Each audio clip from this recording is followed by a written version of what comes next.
Addiction psychique. Dans un lieu convivial où l'on vient pour manger, commence un étrange rituel qui peut déconcerter. Elle est présente au monde mais perdue dans sa tête. Elle entame un étonnant ballet avec de curieux gestes.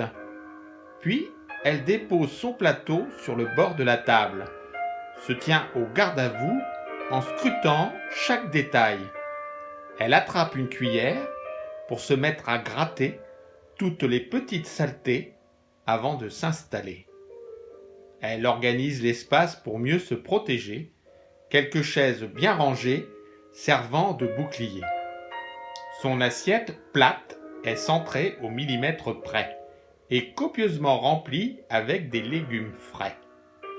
Elle s'assied nerveusement, tenant son buste droit, se penche sur son assiette pour attaquer le repas. Sa pile de haricots est une botte de paille. Elle manipule sa fourchette comme on ramasse le foin. Et la seule différence se limite à la taille. Pour soulever chaque bouchée, il suffit d'une seule main. Cette anxieuse phobie ressemble à un casse-tête où se remplir le ventre consiste à faire place nette. Et ce grain de folie qui la tient prisonnière lui fait ingurgiter jusqu'à la dernière miette. En fait, s'agit-il pour elle de manger à sa faim, ou alors combler un vide qui l'obsède sans fin? Elle saisit son assiette et la porte à ses lèvres, la lèche frénétiquement sans faire la fine bouche. Elle va encore gratter avec des gestes saccadés, en effaçant toutes les traces de son déjeuner.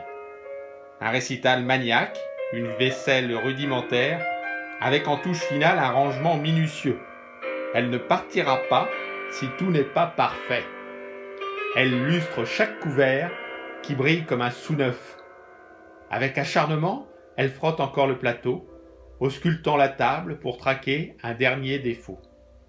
Elle se lève et se fige en promenant ses mains, inclinant ses doigts serrés, une sorte de lévitation, tel un magnétiseur avec son fluide de précision, en cherchant l'équilibre, le point de suspension, pouvant la libérer d'une méticuleuse obsession.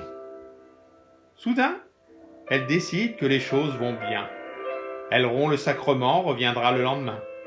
Cette sinistre partition qu'elle répète chaque jour, quels que soient les légumes, est un menu d'enfer. Elle ne prend pas d'entrée, encore moins un dessert.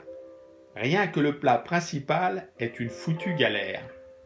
Un esprit, possédé par des tocs qui enchaînent, ne peut se soulager des entraves quotidiennes. Son intrigante agitation ne dérange personne. Après l'effet de surprise, elle peut juste troubler. Cette solitude forcée est une terrible épreuve qui la maintient à l'écart des liens d'humanité. Si une âme bienveillante se risque à l'approcher, elle déclenche sa colère, un balancement surexcité.